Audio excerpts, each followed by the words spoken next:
बहुत समय पहले एक गांव में एक साधु रहते थे और वह भगवान के बहुत बड़े भक्त थे और निरंतर एक पेड़ के नीचे बैठकर तपस्या किया करते थे।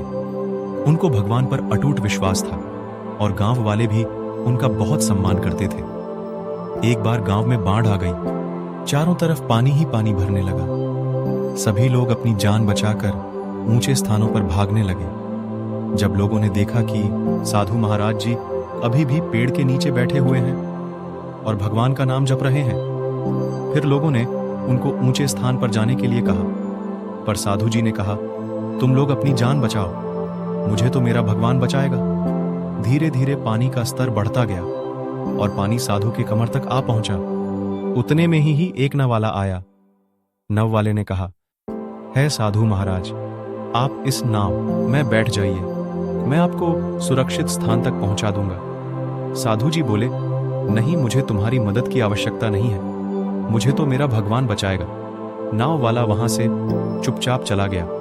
कुछ देर के बाद बाढ़ और प्रचंड हो गई। साधु ने पेड़ पर चढ़ना उचित समझा और वहां बैठकर भगवान को याद करने लगा। तभी अचानक उन्हें गड़गड़ाहट की आवाज सुनाई दी। एक हेलीकॉप्टर उनकी मदद के लिए आ पहुंचा। बचाव दल ने एक नीचे रस्सी लटकाई और साधु जी से जोर से पकड़ने का आग्रह किया। फिर साधु जी बोले, मैं इसे नहीं पकड़ूंगा, मुझे तो मेरा भगवान बचाएगा। उनकी हट के आगे बचाव दल भी वहां से चला गया। कुछ ही देर में पेड़ बाढ़ की धाराओं में बह गया और साधु जी की मृत्यु हो गई।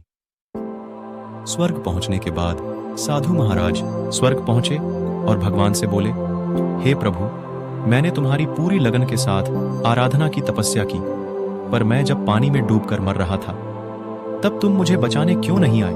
ऐसा क्यों प्रभु? भगवान बोले, हे साधु महात्मा, मैं तुम्हें बचाने एक नहीं बल्कि 3 बार आया। पहला ग्रामीणों के रूप में, दूसरा नाव वाले के रूप में और तीसरा हेलीकॉप्टर बचाव दल के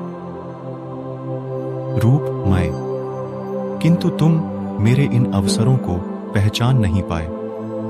इस कहानी से हमें सीख मिलती है कि हमें अपना काम स्वयं करना चाहिए, दूसरों पर निर्भर नहीं रहना चाहिए। धन्यवाद।